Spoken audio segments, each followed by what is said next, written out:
I think you did it. Thank Okay. you. So, folks, Mm, so yeah, okay. so whoever's Watch what you watching this say. just missed the introduction.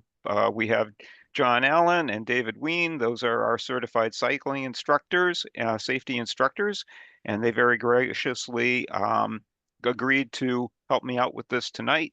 And let's go back. And so ask that you please, the presentation we're going to give, we're going to try to keep it to under an hour if we can. Afterwards, we'll have a Q&A. I ask that you please keep your microphones on mute. As we go along, if you have questions, just please type them into the chat. And what we can do, or if you'd rather just wait till after our presentation and ask questions then, you can do that. If you do enter questions into the chat, then we will try to again, we will try our best to answer them on the fly. If they are a question that we can answer quickly, then we will do that. But otherwise, we will just wait till the end. And so what are we going to do tonight? What we're doing is I'm going to talk a little bit about what CRW is. I'm going to explain the different kinds of rides that we do. And then I'm going to hand it over to John and David, and they're going to talk to us about different kinds of riding techniques, safe riding techniques for when you're riding by yourself or when you're riding in a group. And then I'm going to come back and I'm going to talk about some of the resources in the club that are available to you and some of our policies. And then we're going to talk about what's next. We've got a live in-person event that's going to happen at the end of this week. And we'll talk a little bit about that, and we'll answer any remaining questions. I am at the moment, I can't see you folks. I can only see my presentation. Let me just see if I can get back, because I'd like to see you folks. I'm not seeing that. Ooh, that's not what I want. All right, let me go back and put that back up to where it should have been. All right. Well, folks, I'm gonna have to rely on John, David, or Barbara to keep an eye on the chat because I cannot see the chat. So if you guys see a question pop up that you think we can answer quickly, just interrupt me. And I'm just going to continue. So what's CRW? We are the largest recreational cycling club in New England. We have approximately, last I checked, about 1,900 members. We're coming up on our 60th anniversary. We are a nonprofit organization, and we are wholly volunteer run. We have no paid professionals. We are always looking for help, especially with our centuries. So if you would like to help us out, we have lots of different opportunities to help out, especially helping make our century rides a reality. If you have any interest in finding out how you can help us, send an email to volunteering@crw.org. And here you can see our mission statement. We're a group of recreational cyclists who enjoy frequent rides, social events, and educational opportunities, such as tonight. And we operate primarily in the greater Boston area.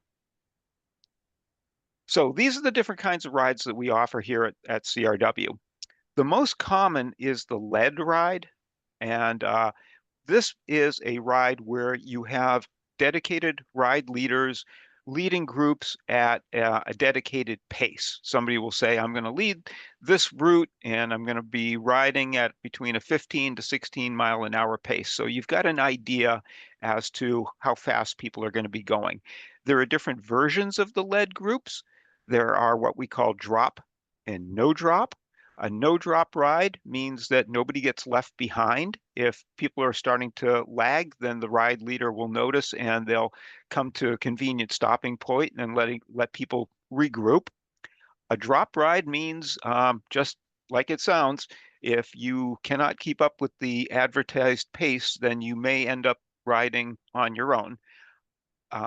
We also have some of our rides employ what are called human arrows. And this is a situation where people who know the route will, while you're riding along, someone will kind of sprint up to the next intersection and stop and will point you in the direction you are supposed to go in. The another kind of ride is called the show up and go. We typically call it show and go. This is a much less structured kind of ride. There is a ride leader there that will give you instructions about the ride and they'll give you a safety talk and such, but then they just kind of turn you loose and you just ride at whatever pace you want to ride. This kind of ride is just, it's not actively managed. The ride leader will be there riding along with you, but they won't be actively trying to keep a group together. We have a lot of recurring rides. Last year, I think we had recurring ride every single day of the week. And a recurring ride is one that you can count on. It's going to be there every day. One of the most common ones are there's Barbara Jacobs Bike Thursday. There is Helen Greitzer's Wednesday Wheelers. Those two are a little bit different from the regular recurring rides in that the route changes week to week. We also have a Sunday morning ride out of Rockland. That happens every Sunday morning at 7:30, and it's always the same route. Our Friday night TGIF ride is another recurring ride. It's always the same route. Um, just to note about the Bike Thursday, that doesn't usually, the route doesn't usually get posted to the calendar until Monday evening after 7:30. Wednesday Wheelers, if you have any interest, contact me and I can put you in touch with the ride leader because that one is run a little bit differently. That ride leader likes to keep an email list of the people that join that group. We have a Devo organization. Devo is short for development.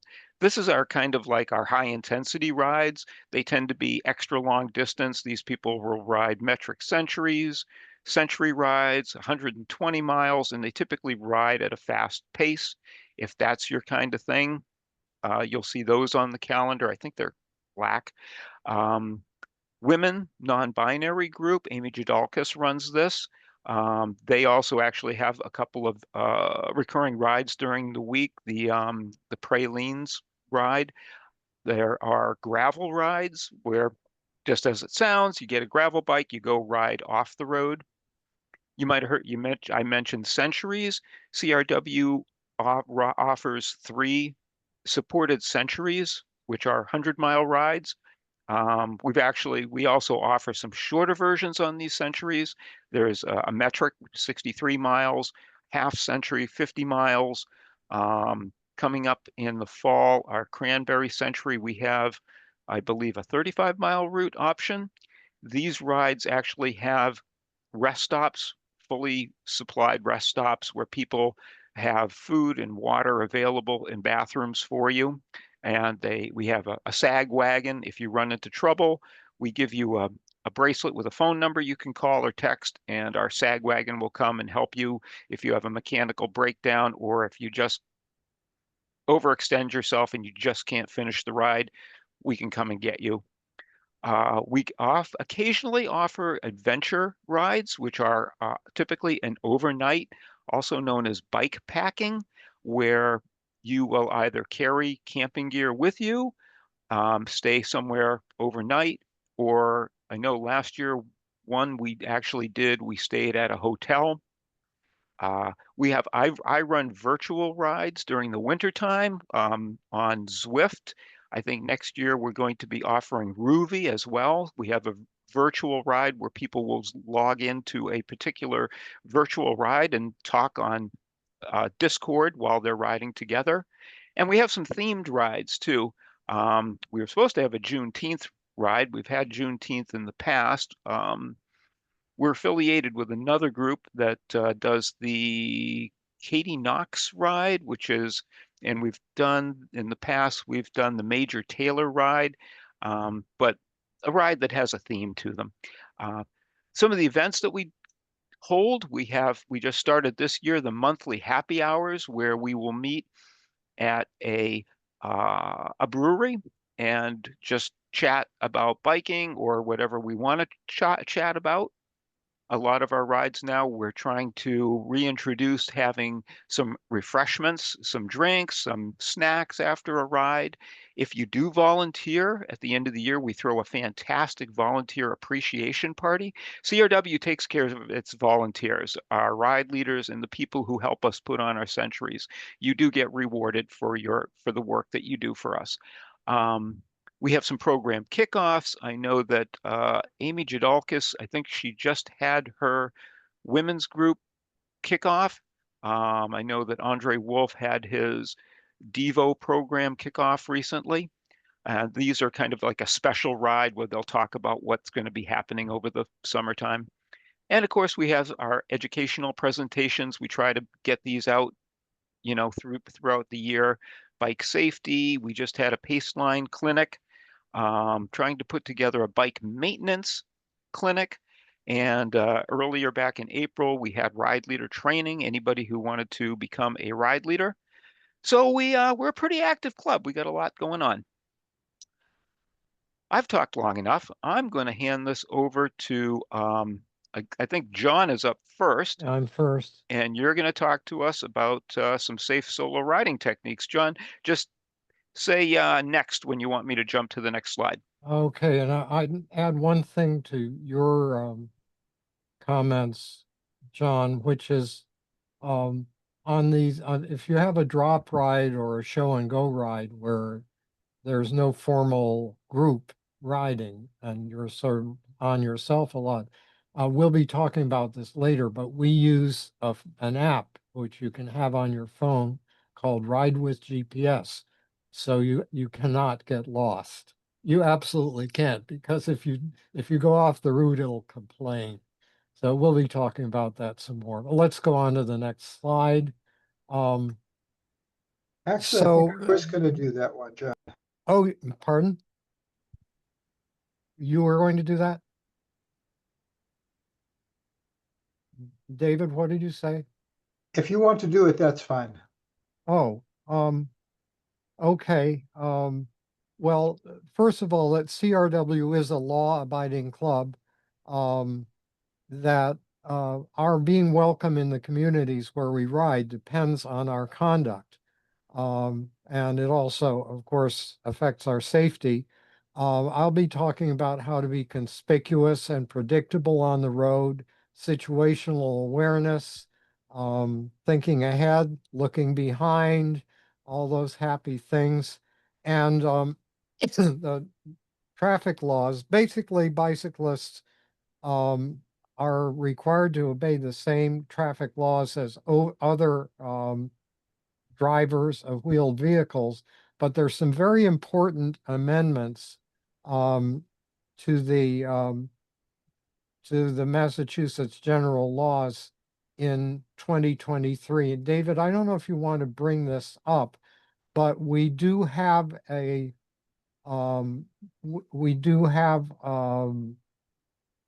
cheat sheet that, well, not a cheat sheet, a not cheating sheet, tells what the laws are, what your rights are, and your responsibilities.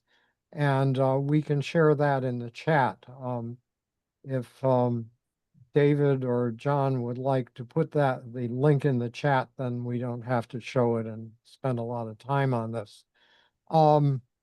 So being, John, just let me interrupt for 1 second. yeah, Um, aside from recording this, and we will make the recording available online if anybody wants to come back and look at it, we will also post this slideshow on the website as well.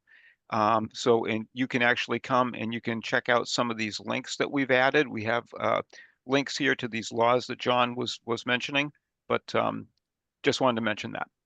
okay, very good, thank you.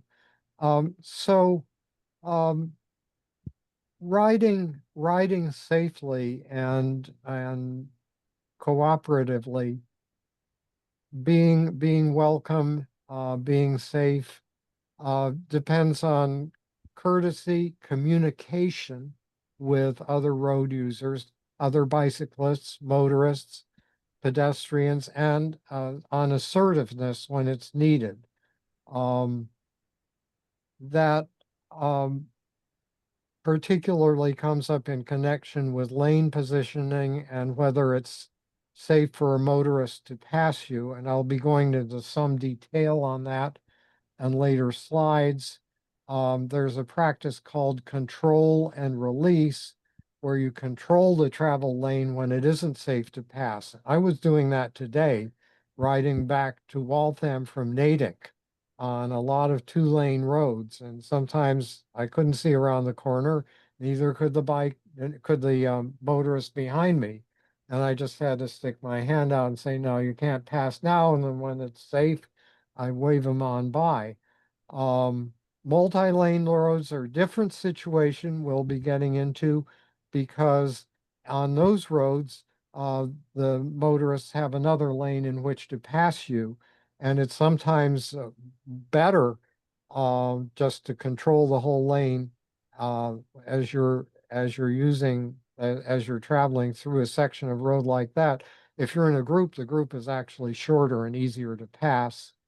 And one thing, I ran into this several times today, unsolicited favors. I'm waiting at the stop sign and the car coming from my left stops, and there are 4 cars behind. They all have to wait.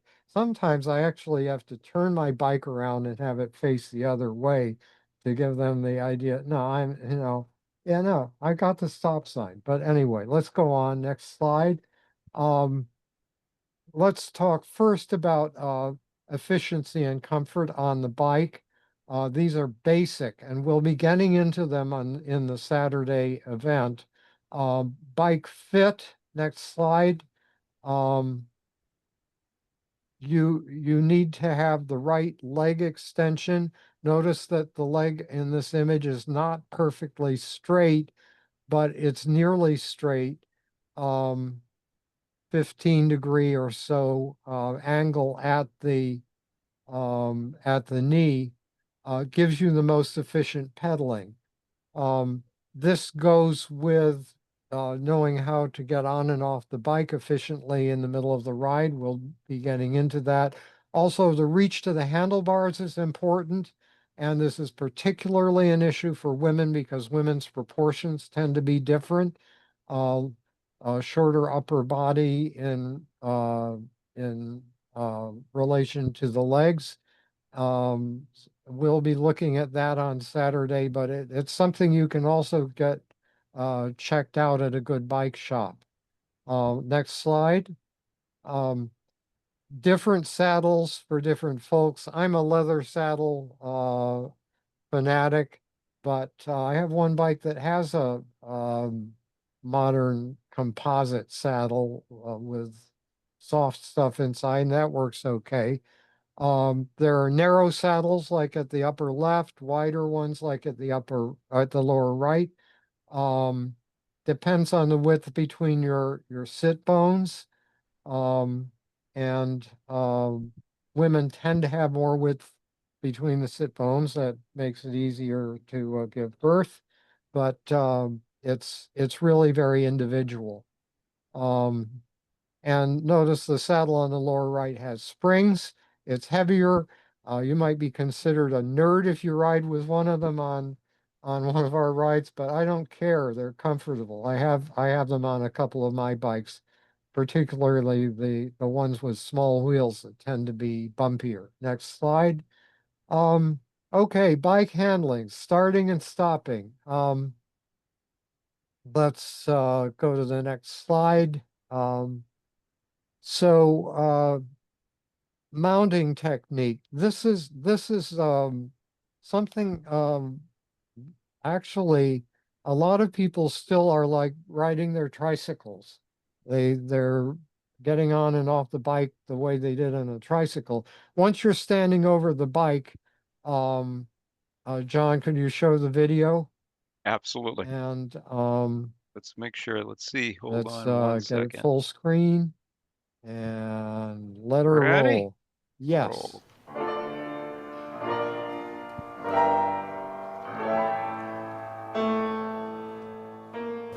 Let's meet Emily. How did she get from this to this?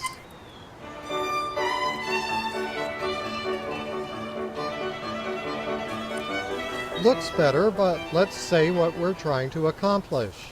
Very important to position yourself correctly so that, especially when you're in heavy traffic, you'll be able to actually make a quick start and go along with the cars rather than doing a little shuffle along the way.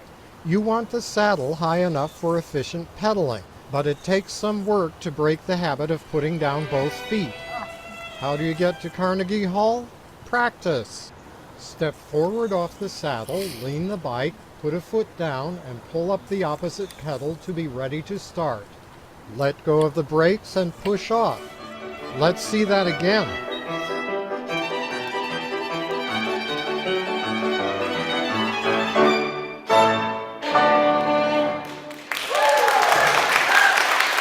There you go. So that is the preferred starting or stopping technique in the middle of a ride. It's the most efficient, and it allows you to restart quickly. If you come up to the traffic light and then it immediately turns green, you want to be ready to start again. This makes that possible. Next video, please. Okay, this is about accelerating and shifting using the gears. Okay, let's go. That's me on my cargo bike. Pardon me, having a little technical difficulties. Apparently it's gotten into some kind of editing. Oh, weird. It wants to sign into video. Hold on 1 second. Let me exit out of that. There we go. There we go. Sorry about that, folks. Hello, I'm cycling savvy instructor John Allen. I usually ride my cargo bike to bring home groceries, but also I can put up the carrying bag and mount a camera behind the rear wheel so you can see how the bike shifts. The camera looking at this one as I turn it on is on my helmet, and my son Jacob has a third camera on a tripod. We create synchronization markers. 3, 2, 1, boom, and boom, and boom, and boom. Okay. All right, we've got a little aerobics routine going. Only high-tech methods pass muster here. This bicycle's rear derailleur shifts with a twist grip at the right end of the handlebar. But for most of this video, keep your eyes on the sprockets to see how I shift. I coast to a stop, already having shifted to my easy starting gear. I put down a foot, raise the opposite pedal into power pedal position, and restart. I shift up to maintain a constant pedaling cadence. I don't shift all the way up. The hardest gears are only for downhills and stiff tailwinds. Here I'm slowing down a couple of times, but not coming to a complete stop. I'll be in my starting gear when I'm going slowly, so I'm ready to pick up speed again if, for example, a red light turns green before I reach it. I've slowed to a crawl here, but I'm ready to accelerate smartly. You may have to shift as often as once per second. Every click you hear now is a shift. Once again, I slow to a crawl, shifting into my starting gear, and then I accelerate, shifting up.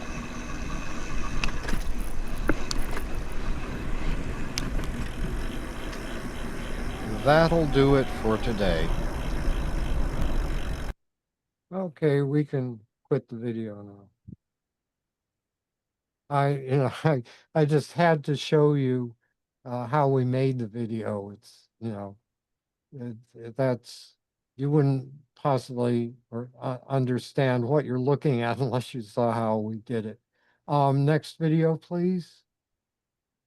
So this is about cadence. You'll notice that I pedal faster than a lot of people do, and there's a reason for that. Hello, I'm cycling savvy instructor John Allen with a few quick words for you here about pedaling cadence. So, what is it about that grandfather clock? Or this steam train? Okay, I'll explain.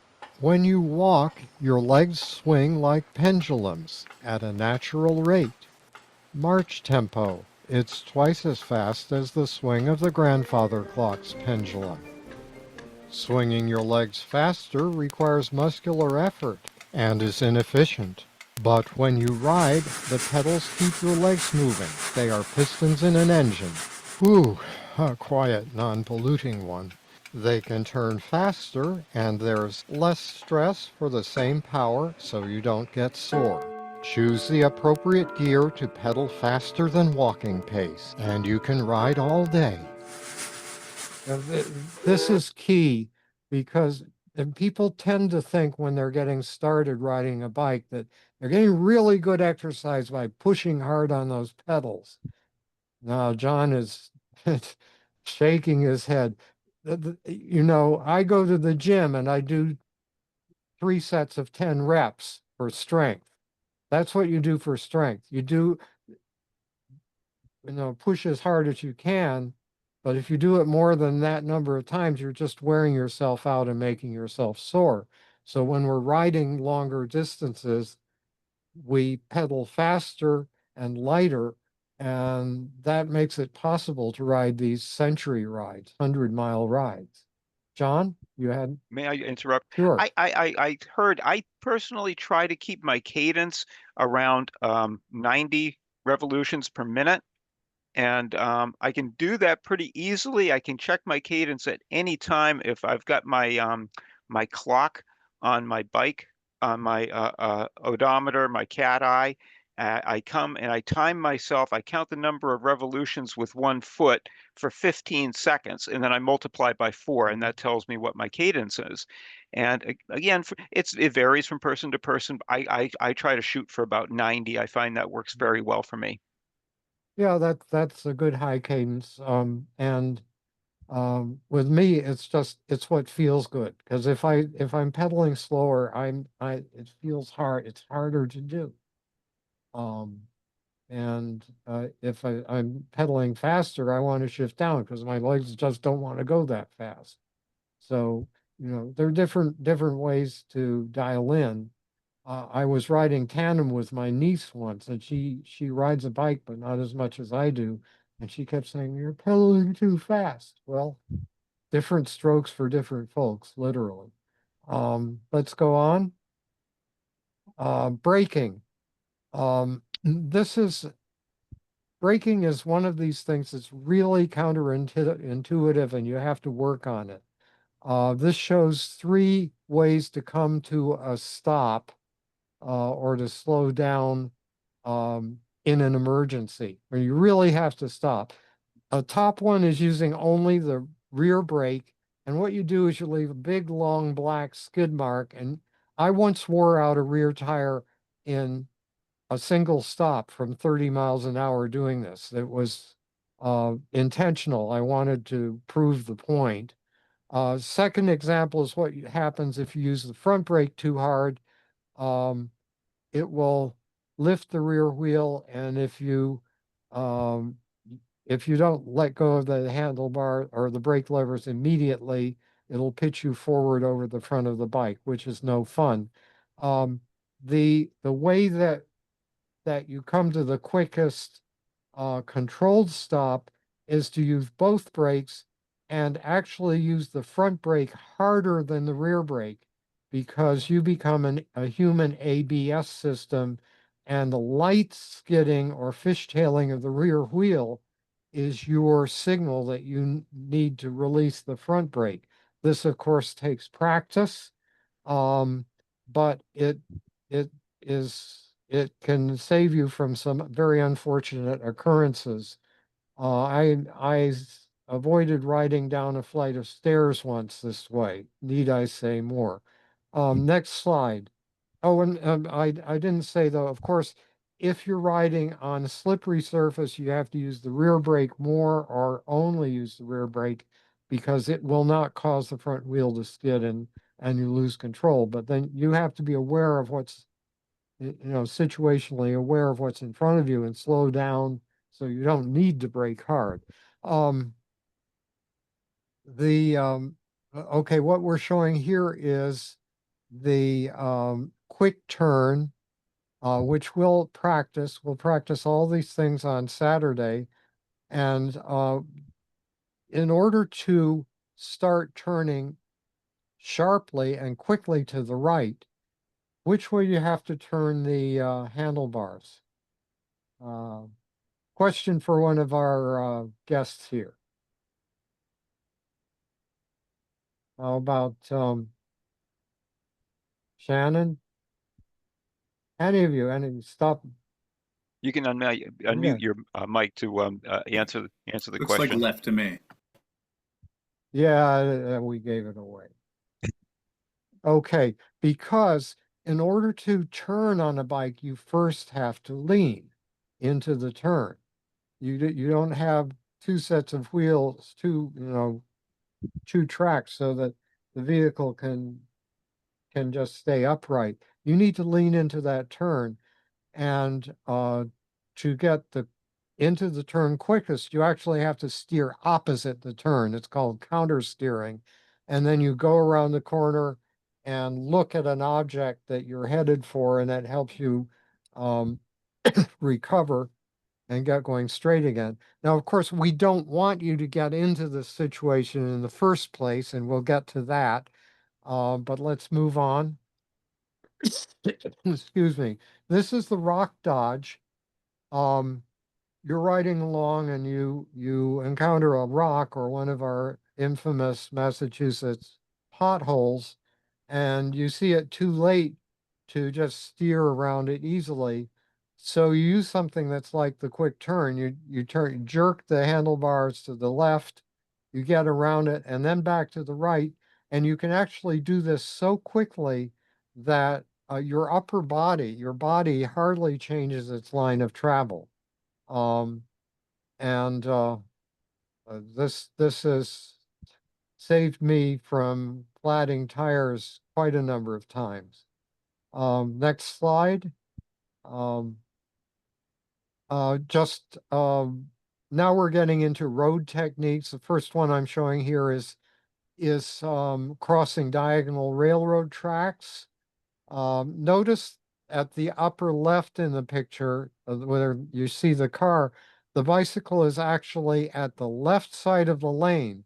And so first thing you have to do when the tracks are diagonally closer to you toward the left side of the street is to control the lane so that if there is a vehicle following behind you, that vehicle will slow down. Of course, it doesn't slow down, you just let the jerk pass, but usually they do. And then you are ready to merge over to the right so you can cross the tracks at a right angle and avoid going into the slot next to the rails. After that, you can return to your normal lane position. Notice there are two bicyclists in the picture. There's the one at the lower right who is walking across the tracks. That's entirely acceptable. It's just slower, and if you can manage riding across them, that's faster. But you may not be able to do that in some situations. It's fine to walk. Next slide. Now getting into rules of the road or riding on the road. There are rules of the road, which are your traffic law. Beyond, underneath that are what we call the rules of movement. Next slide. So number one is ride with traffic. Why do we do this? This is the typical situation where bicyclists get into trouble riding opposite traffic. Someone's coming out of the side street looking for traffic coming from their left, and they never look to the right because who comes from the right? Pedestrians do. They're going 3 miles an hour. You're coming at 20 miles an hour. You're too far away. They don't notice you. Next slide. John, I just want to Yes. make one quick comment. I frequently see this on rides. People are going to make a left-hand turn on a road coming up, and they will move into the opposite lane. They will move over to the far left-hand side of the lane, the road, to cut the corner. which is extremely dangerous and will eventually make you a hood ornament for somebody's car. Okay, I'm trying to picture which direction is the bicyclist coming from.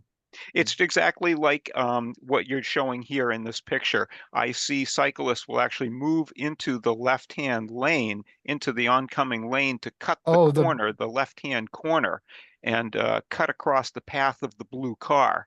Oh, it's the Which it's the bicyclist who's cutting the corner. Yeah, that's not a great idea. no, I see this happening. If when you're, yeah, I just see it a lot and it always worries me. Okay, next slide. So here are three basic rules of movement, which work on roads where you have no signals or stop signs, but they work everywhere. But these are the basic rules that will work on any road. Upper left is keep right. Is this arbitrary? Are these rules arbitrary? Anyone want to try to answer that? Okay, if you know, Mike? Here he's unmuting, I think. Any of the others of you are free to answer this. Mike, go ahead. So you're looking three traffic patterns, right? Well, looking upper left is right on the right, middle one is pass on the left, and the Mhm. bottom one is choose the lane position for your destination. Okay, I'll answer it. There's only one of these that's arbitrary. In England and Japan and India and South Africa, they drive on the left. That works fine as long as everyone does it. All the others are based on logic. The one in the middle, pass on the left, is so that the driver who's ahead can just keep going the same way and doesn't have to be looking behind to see what the driver behind is going to do. Choosing the lane position is so that you make it clear where you're going, and also you can let other drivers behind you go in the other directions without crossing their path in the intersection. Next slide. And here are some rules of priority that upper left is that the driver ahead has priority. The one behind, if it's not safe to pass, has to follow until it is safe. Middle left is that the driver who is changing lanes or changing lane position has to yield to the bicyclist or other driver who is overtaking. Lower left, the driver or bicyclist, this applies to bicyclists as well as turning left, yields to oncoming traffic. Upper right is entering the street, yielding to traffic on the sidewalk. The little green arrows are pedestrians and also the vehicles on the road. And lower right is, this is one that's a little tricky. Why does the driver coming in from the left have to yield to the one who's coming in from the bottom? There's a logical reason for this. Anyone care to answer? How about any of you taverners there, David? Right-hand rule. Okay, why is that? There's a why. Well, probably because most people are right-handed. I get Um, it. I remember what you told me, John. Go Um, ahead. The cyclist or the motor vehicle, whatever vehicle that is on the left with the yield symbol on it, it takes them longer to get through the intersection because they have to cross that left lane first and then cross the right.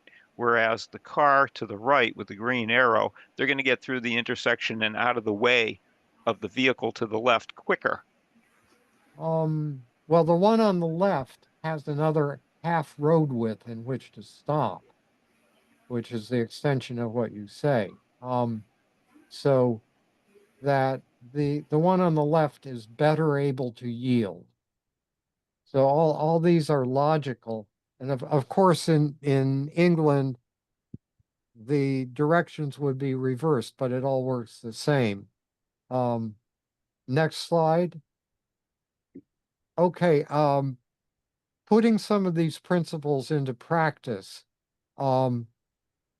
This is one of the most important things here. If you don't get anything more out of this presentation, please keep this in mind. Passing a large truck on the right is an invitation to some very unhappy things happening. Notice there are 3 cyclists in this video. One at number 1, there could be a bike lane there, and there are a lot of people think, oh, well, there's a bike lane, so that's safe. Well, it isn't. They think, oh, well, the truck driver is going to look for me. If the cab is turned like this, the truck driver can't even see you in the mirror. And aside from that, the truck driver has to look in a lot of different directions to negotiate that turn into the street. There is a pedestrian on the corner, there's a car coming out. The trailer has to get around the corner. And so never pass a big truck on the right. And my rule is even at an intersection where I'm coming up to a traffic light, I never pass the first car on the right because it could just turn right. But if I'm in front of the second car, the driver is behind me and can see me, and is not going to turn right into me the way the first one could.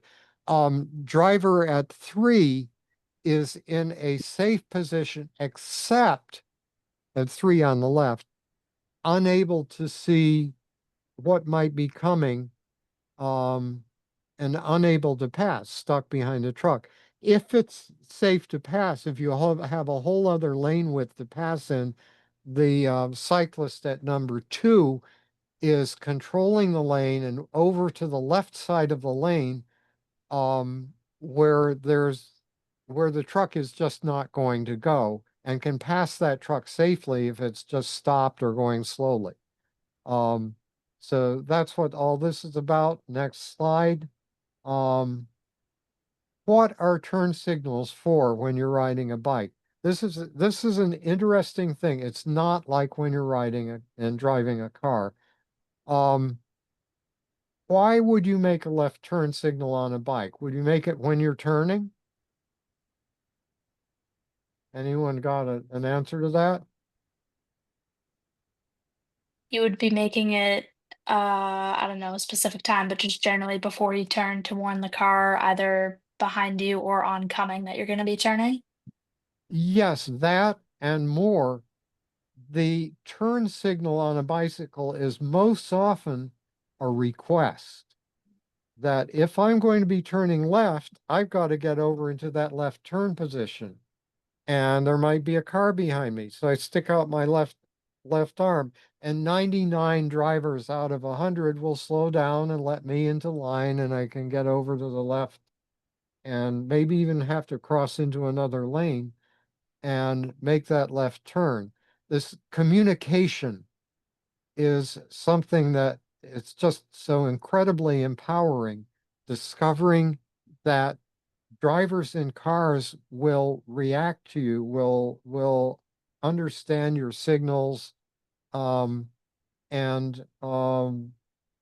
do what you want them to do most of the time. If that first driver doesn't, you let the jerk go by and you deal with the next driver who will probably take pity on you, seeing what a jerk the first one was. But that's how I deal with it. It's how I dealt with it today. Made it through some pretty hairy intersections that way. A right turn signal, notice there are 2 ways to do it. I always used the right turn signal. I call the other one the Saturday Night Fever right turn signal. The right hand turn signal really just says, okay, this is where I'm going.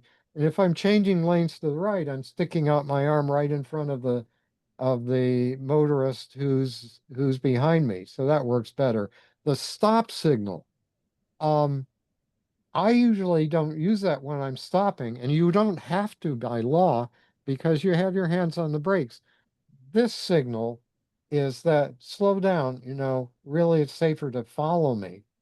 And that works. Next slide, please. I'm gonna make a Um, point about the right turn yes, signals. go ahead. The one that you called the Saturday Night Fever signal, there are situations where it's beneficial to use that. Uh-huh. And it's often when a driver is behind you and close behind you and to your left, where they would not see your extended right arm, but they're on your left side and they will, if they understand what the signal means, Yeah, they will understand that you are turning yeah, right. yeah, That different, explains why you're slowing down, for example. yeah, different strokes for different folks. And, whatever works is basically what you need to use. But the important lesson here is what you use the signals for, what you're trying to accomplish with them. In a car, usually just turn on the blinker and oh, I'm turning left. Well, you're already in the left turn lane, big deal. Um, Next, next slide. So actually, I'm going to skip over a lot here because a lot of it is just the same as the trucks slide. But notice the cyclist at number 4 is able to see the oncoming traffic, which the green car might turn left, um, is able to see around the vegetation to see a car coming out of the side street. The cyclist at number 5, again, is able to see past the parked cars to a vehicle coming out of the side street and is avoiding this bike lane, which is what we call a door zone bike lane, where a car door, and you can see one on the blue van, it can open in front of you at any time and can throw you out in front of traffic, um, which is not a good thing. We had someone, we've had people die from that in the Boston area. And so it's actually safer to be controlling the lane unless you're going very slowly. Next slide, please. This is the right curve. Same thing I said. This is the do not pass me here pass signal, where you can't see around the curve, the driver behind you can't. You can actually see around the curve earlier because you're over near the left side where you need to be because you're on the right side. Driver doesn't see you till too late. Um, and then you get to where you can see and you can say, okay, you pull over to the right and let the driver pass. Next slide. Um, and here's a trick which we use turning into the lane you need if you're about to make a left turn. And not turning right on red. If you turn right and wait for the green, all the traffic from your left is stopped and you can easily get onto that street and into any lane. These are tricks from Cycling Savvy Instruction that I'm going through some of these very quickly. I will have a course later in the month of June and invite you to take the course, and we'll go into all this stuff in more detail. It's really a game changer for how safe and confident you feel. Next slide, please. Okay, David, this is your turn here. And I'm sorry I've gone a little over time. It's the first time we've done this, but we'll go on. Okay. Well, on our group rides, everything that John's described, which are general things when riding a bike and in particular, starting out when you're riding by yourself, all of that applies. But on group rides, there's other things to be aware of and to practice. And I bet I'm in the dark. There we go. Our hand signals are more important if we're riding in a group because we're letting the riders behind us know what we're doing or what's coming up. Even if people are using Ride with GPS and have navigation, hand signals, and particularly the slowing down signal that John showed is very important. And even calling, stopping, or slowing, people should not be following you close enough that it would be a problem as you slow or stop, but letting them know what you're doing is important. We use some verbal signals. I mentioned slowing and stopping, but also if you're passing somebody, let's say passing on your left or on your left. And in CRW, we never recommend calling out clear. Clear, I've heard people use to indicate that it's okay to make this turn or it's okay to go through, cross this busier street. And all it really means is it's clear for you. It's not necessarily clear for the guy the guy behind you or the person behind you. And we really discourage people from using that. When we're passing our fellow riders and both in lead rides and in show and go rides, we may have instances where you need to pass or want to pass somebody, perhaps slower up a hill. Only pass on the left and announce it. We also try to communicate to our fellow riders other traffic that is coming at us from behind or from in front. Also, pedestrians that are walking toward you, because the pedestrian will typically walk on the against traffic side of the road and the left side of their road, and calling out, car walker up is important.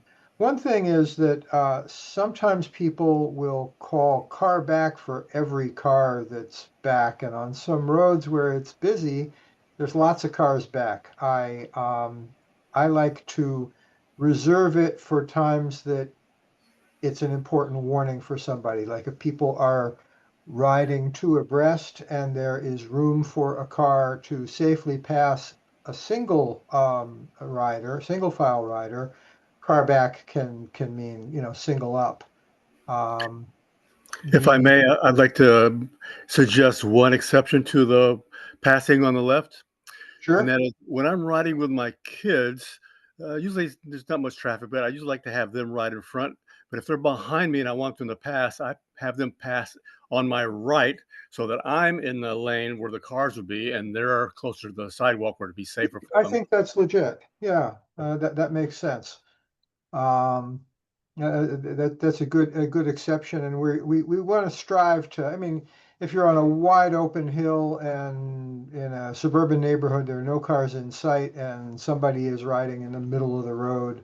I can't say that I've never passed a person like that on the right, but I've given them warning to do that. There are a couple of other things that are also important in our group rides, and we've called this avoiding chaos. When there is stopped traffic, cars at, say, a traffic light, um, swarming around them, some people go around them to the right, some people go around them to the left, and it kind of spooks them, and it also doesn't help us really get through any quicker, and often actually makes it slower for the group to get past a stopped vehicles at a traffic light. So staying behind the last vehicle at an intersection, maybe doubling or tripling up while you're waiting for the light so that we take up a little bit less space and we can get through the actual intersection quicker and then single up as necessary afterwards is okay.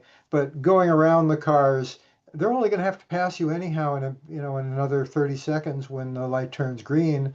Why make that happen, more than is necessary? So staying behind the cars that are already stopped, I think, is really important. Um, Four-way versus two-way stop signs. I think in general, when you're on your own, when I'm on my own, I will follow the proper rules that at a four-way stop sign, I will yield to anybody who's there before I got there. And if I get there at the same time as somebody else who is on my right, I will yield to them. same logic that John described about the length of extra time to stop. And I will expect them to yield to me if I'm on their right, but that's not always the case. Also at four-way stop signs, I'll mention, but the point of the four-way stop sign point is that if we followed that explicitly when we're in a group of people, let's say there's a half a dozen of us, if we followed that explicitly, each of the six of us would need to follow that same procedure and yield to the people who got there before they did. So often we find that it's quicker and much more efficient to kind of, and I don't think the law covers this, but, and John, correct me if I'm wrong, it's kind of like acting as though two or four individuals moving together through the intersection are acting as though they're a single car, a single vehicle. That's Uh, correct. Yes. and I don't think that there's any case law about it, but I think it's a decent practice, at least for, a handful of people to get through at the same time. If you have four people and then another four come up behind you, the misplaced courtesy, if it's obvious and it's confirmed, might allow the next group of four to go through as well. But there you have to really be doing some serious communication if you're going to send a lot of people through when it's not their turn. Multi-lane roads, the law says that we can ride double file two abreast as long as we are not impeding traffic. And on a 4-lane road or with 2 lanes or more in each direction, riding double file in the right-hand lane or the left-hand lane if we're turning left or passing somebody in the right-hand lane is legitimate, and we're not impeding traffic because traffic has the option of passing us in the left hand of the 2 lanes going in our direction. Sometimes depending on the relative speed, sometimes it's less comfortable to do that. But also, if the lanes themselves are narrow, riding double file is actually safer because it prevents somebody from trying to pass you while you are well, there's really not enough room to pass. Whereas if we're double file, they know they must pass in the left-hand lane. That also applies, and I think John referred to that earlier in terms of controlling the lane. If it's not safe to pass, riding in the middle of the lane also serves the same purpose. Another point that's important, particularly if you're riding at speed and close to other people, is you don't want to overlap your front wheel with their rear wheel, the person in front of you's rear wheel. I think invariably when the front wheel of one bike touches the rear wheel of another bike, the one who goes down is the one who's riding behind, whose front wheel hits. So we don't want to do that. And it's true, obviously, when you're riding by yourself. But in a group ride, we are each responsible for our own safety. And when I give a safety talk, that's like one of the most important things to mention, because just because the guy in front of you went doesn't mean it's okay for you to go. Just because the person in front of you decided to merge into the go into the opposite lane of traffic to make their left turn more quickly rather than waiting their turn and making a proper left turn doesn't mean that you should. And we have to take our own safety into our own hands. So next slide, and I think that's we're back to John. Do you want me to continue with this? Yeah, go ahead and I'll Okay. comment if I need to. Okay. What we're looking at here, I think, is, let me just go back to my notes. Yeah, this is what we'll refer to as a got your back lane change. In this instance, we got our 1, 2, and 3. The ride leader, this happens to be riding in it looks like a 4-lane road with 2 lanes in each direction. And the group is riding 2 abreast in the right-hand lane, as I described we could and often should do. Another advantage, by the way, of riding 2 abreast is that it's quicker for a car, another vehicle to pass us.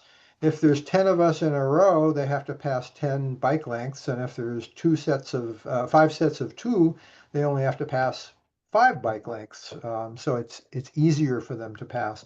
But in any case, in here, what we have is we're riding 2 abreast in the right-hand lane, and the ride leader, the person in the orange with number 1, is going to signal, put out his left hand or her left hand, saying we want to move into the left lane, presumably in preparation for a turn, but it could be a landscaping truck that we have to get around. And the people behind the leader, the first person, are also signaling that way. But the person who moves over first is the last person in the group. If it's a ride leader and sweep, it would be the person who's riding sweep. But the last person in the group moves into the lane that we're trying to get into only when it's safe, of course, when there's enough room to do so. But you'll notice that number 2, when they have done that, that's the pink or magenta rider, is now blocking the left hand of the 2 lanes. And that gives cover for the other 2, 4, 6, 7 people to move into that lane in front of the person who signaled. So it's called "Got Your Back" because it's I'm behind you, and now you can move. It's something that actually was completely new to me as a concept until I watched the Cycling Savvy free group riding video recently. And I've used it a couple of times in groups, and it actually feels really right. Yeah, if I may add, Please. I've done this with an experienced leader and a group of inexperienced cyclists. And I was the sweep. It works great. It works single file, it works double file. It you do not want the group to be more than 5 or 6 long. So if you got a big ride, you might want to split up into smaller groups to do this. And that's always another, I don't know if we have it in a slide, but I think we may later on, but it's always a good practice when you're with a large group of people riding together to break up into groups that are easier to pass. And so, if you have, 5 or 8 people, groups of 5 or 8 rather than 30 together. Often it happens naturally when you are in it with a group because people's speeds differ and they climb hills more slowly or more quickly, and they naturally break up into groups. But sometimes when everybody's riding together, particularly at the beginning of a ride, sometimes we'll actually send groups off riding in kind of bunches. All right, the first 10 can go. Sometimes that's by speed. We'll get the faster people off first, and then the middle people, and then the people who self-identify as slower. I'm in that group. So that's a thing. So we'll go to the next slide. And I'm going to talk about something that I have absolutely no experience in, and that's pace lines.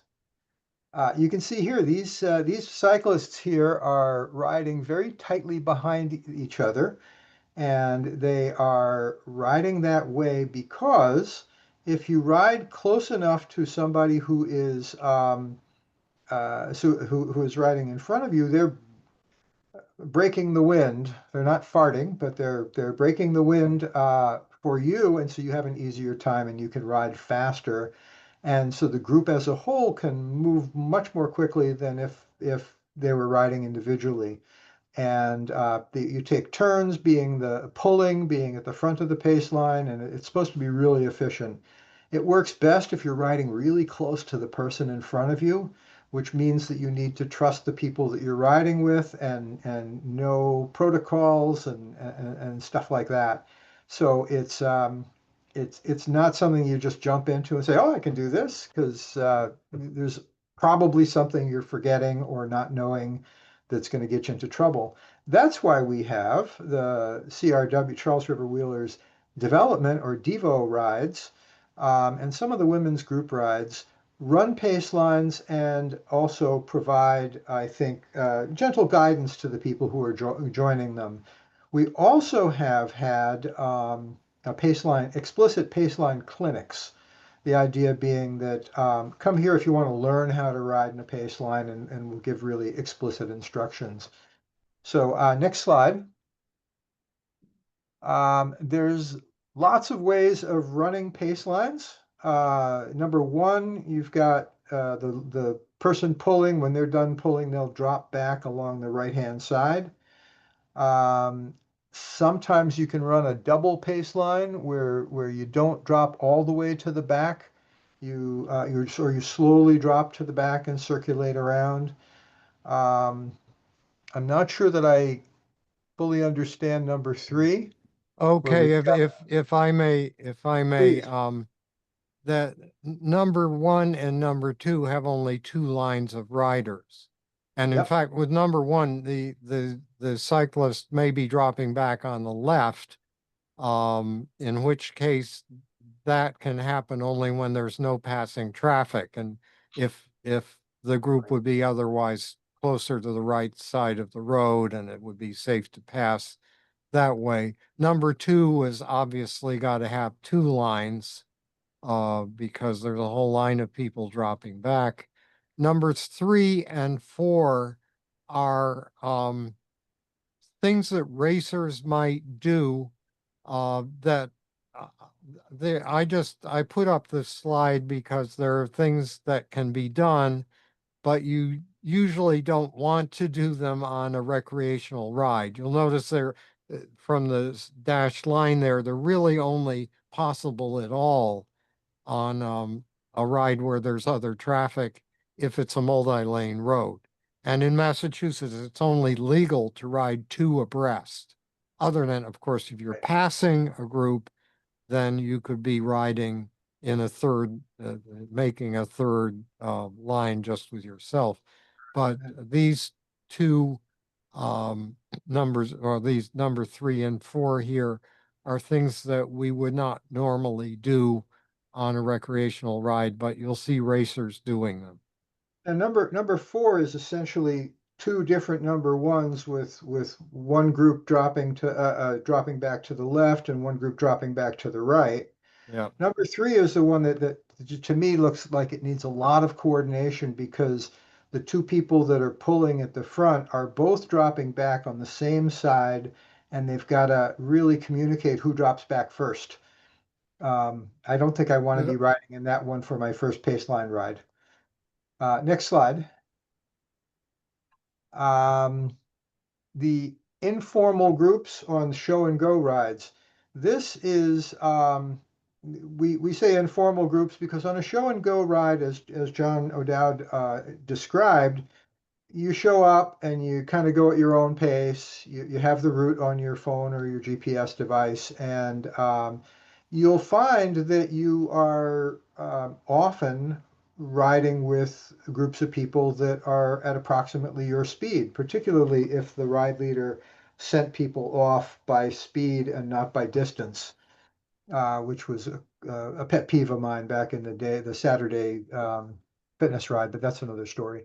And you'll end up with groups that aren't really being led, and you'll need to do a lot of the same things. You'll need to announce passing, that you're passing. You'll need to be conscious of whether you're riding single or double. You'll announce when your 2 people are riding side by side and you need to single up. Announce whether you're pulling ahead or you're going to let the other person pull ahead and you go back behind them. And also, you're going to be potentially passing people that you weren't really riding with. You're just coming up behind them. You need to pass, not immediately next to them. You need to give notice and give clearance to get through. Next slide, please. The lead group rides, those are ones where there's typically a ride leader and a sweep. I think that there's ones where there are people pointing, human arrowing, where people are pointing the way, and there's other ones where you're relying just on your navigation or following other people. But there is a leader, and the leader can instigate the merge, and if there's a sweep, then the sweep knows to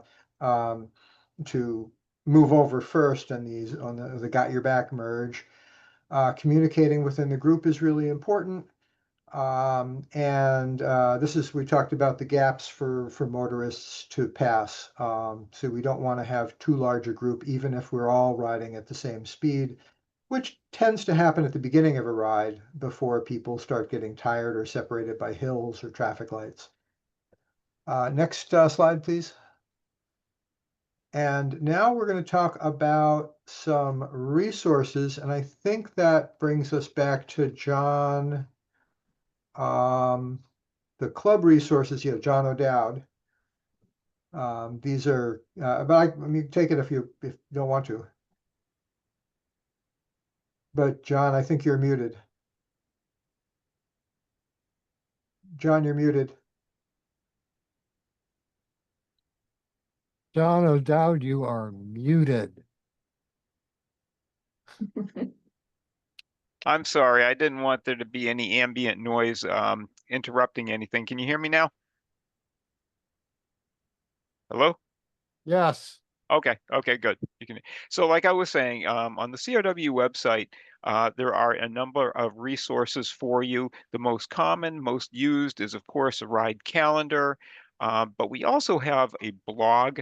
And I think, David, you added these asterisks for a reason, and that was because you needed to be signed in. You need to log in to view those. Right there. Okay.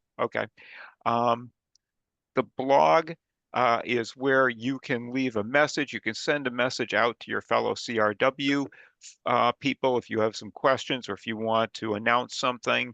It will show up in our weekly chain link email that goes out to the to all the members. We have a monthly newsletter, Wheel People, that goes out if you haven't seen it yet. And of course, we had talked about Ride with GPS. Very, very helpful. We post on our rides a Ride with GPS route. If you have a Garmin or some other device that will play a GPS route for you so that you can, that can just be any smartphone. or a smartphone, as long as you've got the app that will work with that. And Well, we'll, and it's free. All the CRW routes are free if you're a CRW member. Free, Yep. free membership, free in Ride with GPS. You get the app. And free if you're a member of CRW, you get all these routes that have been checked out and used time after time and improved. Yep. We have they have a Strava account. Again, the Strava is a social media app that you have to pay for. I've got the free app, so my options of what I can do with it are limited, but it does show whatever. If you aren't familiar with what Strava is, you can record your routes and show them off to your friends, and you guys can compare notes and communicate. Slack is something, again, it's another social media forum that CRW has a Slack account, and we have various channels in Slack. You can discuss different topics on cycling in Slack. Facebook, that's a relatively new social media outlet. I don't know if you guys have ever heard of it, but there's a CRW Facebook. I think it's actually called the Facebook. Yes, you're right. It's the Facebook. YouTube account there is on, and you can access these from the website. There is a CRW YouTube account. More importantly, under the members section, we have rider guidelines that explain what is expected of you on a ride, what we hope you will follow. And we break it down into a little bit more detail when we talk about group riding guidelines, some of the things we've discussed tonight.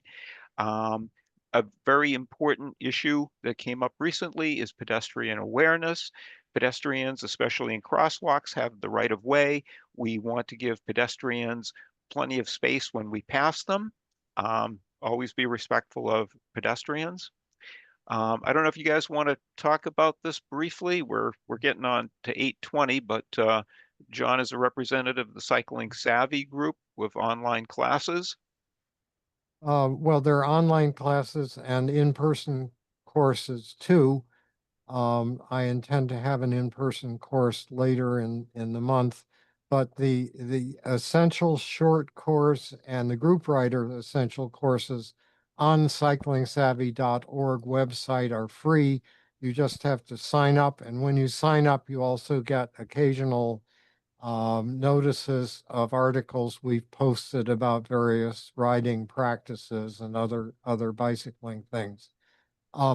I would add, John, also that CRW has a Google group. Somehow that didn't get into the last slide.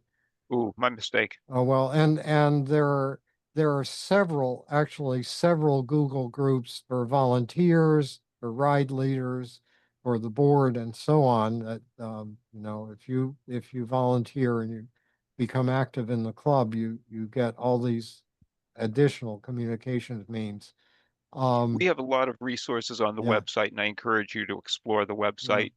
And as I mentioned, David is a certified League of American Bicyclist instructor, and similar to Cycling Savvy. Well, let me let David explain it.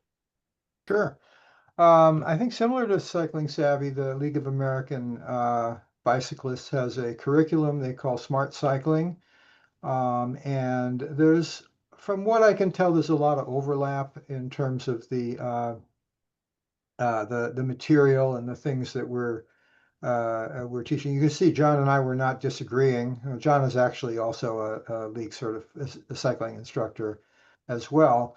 But if you go to that web address, which you'll find in the slides that we post, they have a catalog of a lot of free material videos, and they also offer from time to time and place to place an all day or 2 day class, the smart cycling classes.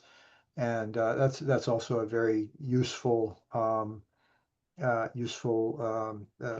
set of classes to take. So that's well worth exploring. And you'll particularly the online stuff, you can just kind of flip through it at your own pace. And as I said, you know, I thought I knew a lot of stuff, and then I looked at the Cycling Savvy group course, and it was like I picked up a few things that, you know, I hadn't thought about. So Well, that's so did I, and you know, I've been riding with CRW for decades. I mean, I joined the club in 1979, and also had been a league instructor. So there are things you'll find in each of these that you don't get in the other. Yeah. And everyone will learn something new. Yep. Let's pop to the next slide. Yeah. Yeah, so we just want to remind folks that we are actually going to basically repeat what we talked about tonight, this coming Saturday, weather permitting, down in Lincoln at the MBTA parking lot. The address is right here, 160 Lincoln Road. This is posted on the club calendar for this coming Saturday. We're going to be reviewing, again, individual and group riding techniques. We're going to be performing some in parking lot demonstrations and exercises such as the emergency braking and quick turns, mounting, dismounting, stopping, the rock dodge. Afterwards, we're going to head out onto the roads of Lincoln and do just a short 11-mile group ride where we'll put into practice some of the things that we'll learn. Obviously, bring up your bike in good repair. Be prepared to ride, be prepared to learn, and maybe even unlearn a few bad habits. And we will provide some soft drinks and snacks. So if you're interested, go to the calendar and sign up. Now I'll just point out, John, that you said it repeats a lot of the stuff that we talked about. I think it's really going to be focused. Hi, Barbara. Hi, Ted. It's going to be focused on on physical stuff, actual demonstrations and actual looking at your bike and stuff like that. We'll probably talk a little bit about some of the things that we talked about tonight, but really the emphasis is going to be on actually doing these things or seeing them in action. Well, In the there's type of a way to put that. That's where the rubber meets the parking lot and the rubber meets the road. There you go. Here's a- Exactly. It'll be a lot more Sure. interesting, or more interactive than what you're doing tonight. So I know I'm going to exit out of this now, and because I noticed that we did have some trying to hop back to where is my meeting? Here we are. Okay, folks. Let me stop sharing. And hopefully we just all see faces now. I'm going to jump into the chat because we had a few comments. Let's see. So the first question, how much do you brake and slow down usually while turning? John, David, you I'll say that I think that Andrew's answer in the chat is makes sense, that if you're anticipating a turn, you slow down sufficiently in advance to make that turn you're anticipating. I think the question popped up during the description of the quick turn, where John was describing how we quickly turn our handlebars, our bars to the left to initiate the lean that allows us to make the right-hand turn quicker. And so that particular technique is for when you can't or you don't anticipate or haven't anticipated that you're going to need to turn. This is where you're going straight and a car is about to cut you off, and you can't stop quickly enough. Even using the best braking technique with both brakes at the proper percentages, you're not going to be able to stop quickly enough. This emergency turn is a technique that will potentially either get you completely out of harm's way or at least minimize what could happen. And so you're more of a more tangent, I think, than perpendicular to whatever you're about to hit. If you can brake, yes, but the point of the quick turn is really the turn itself. And hey, you may fall over to the right potentially but that I don't think that happens very often. But you're not going to get you won't collide with the vehicle that's cutting you off. John, is that legit? No, that's all correct.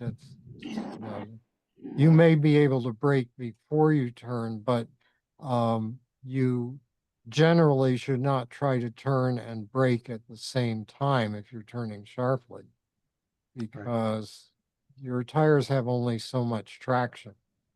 Yeah. Right. One thing we do. Clarifying, it was Go my ahead. question was in the context of the quick turn. So yes, thank you. Okay. One thing we do when I'm teaching Cycling Savvy is we actually have people stand next to their bike and back up and push on the bike until it's leaning over. And you can see just how far it can lean over before the tires skid out, which is more than you expect. So that you develop the confidence that if you need to use one of these quick turns, it'll actually work. Thank you all. I'm gotta go. Corey, thank you so much Bye, for Corey. coming tonight. We appreciate it. It was terrific. I got a lot out of it. Thank you. Oh, good. Very good. Folks, are there any other questions? We've got a few more minutes. If anybody has any questions, feel free to shoot them at our experts. No more questions, but I can just introduce myself, like as I intended to at the beginning. So my name is Janvi, and I'm actually a very, very new rider. I have been riding on my own, just on the Minuteman, on the Northern Strand, along the Charles River, like just on paved bike paths. And I think my intention with joining this group, I haven't been on a single ride yet, but I saw this pop up and I thought I should do this before. I'm thinking my first ride will be on Thursday, which is it's like a slow, beginner friendly ride. Just so that I can get some more practice with like riding on shared roads, and also I think I'm going at a pretty good speed right now, but it's mostly on flat roads. So I want to get comfortable with also going up and down hills, and yeah, also like just everything we discussed today, like it would be good to try that in practice with the group. I have been commuting like short distances within Somerville, but I think because it's one of the cities which has the best, you know, Infrastructure. infrastructure, exactly. Yeah, so it's not been very difficult in navigating that, and like I feel like most of the drivers in the area are at least somewhat aware that there might be a cyclist around. But like I think branching out to other areas, I think I'm looking forward to riding with the group so I can get more comfortable with that. And thank you so much. Good. Yeah, I'll if you be there on can, if you, Saturday. Mhm.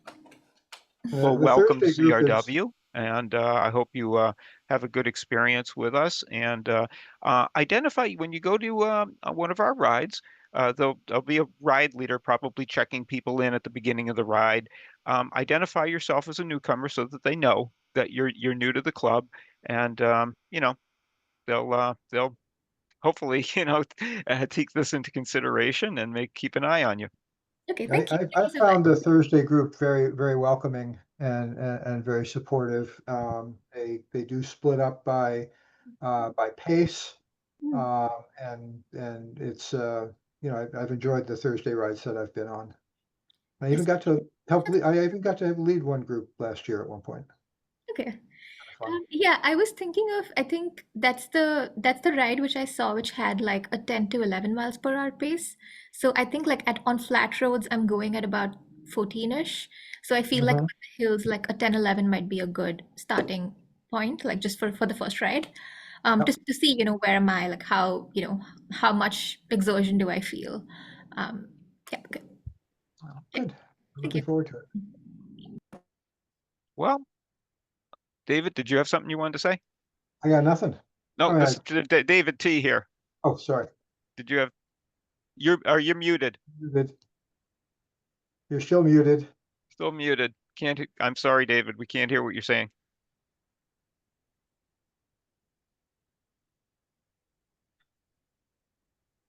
I think David's saying that Now we're he's Can you hear me? unmuted. Okay, now there I'm you on. go. You're unmuted. Thank you. You're good. Yeah, I just want to thank you for the program. My two children were on. They just got off, but they're 14 and 12, or 15 and 12 years old. So Oh, cool. they're learning a lot. So I thank you for the program. Good. I'm glad. I hope they get something out of it. Yeah, so they already took the other course from Cycling Savvy, and they got certified on the other course that they took. So I think this was just kind of reinforces what they already learned, and we'll be probably joining the 3-part course pretty soon. Okay, That's very good. good, because there's really a lot you learn when the rubber meets the road that you don't learn just from presentations or reading. Reading a book. Yeah. Yeah. Okay. Well, folks, if there aren't any other questions, I just want to thank you for coming, and good luck out there. And I hope we see some of you on Saturday. All right. Ciao. Goodbye. Bye. Good evening. Thank you. Bye. Bye-bye. Nice meeting you. John, you want to unrecord, stop the recording? Yeah, I'm trying to figure that out right now. It should be at the top, I think. Ah, I don't have access to it, so. I can't seem to stop it. If we just all leave, will the recording still stay, or do you have to like close it? No, it'll- I have Clicking no on idea. the recording tab and it's not doing anything. Okay, I see it up here.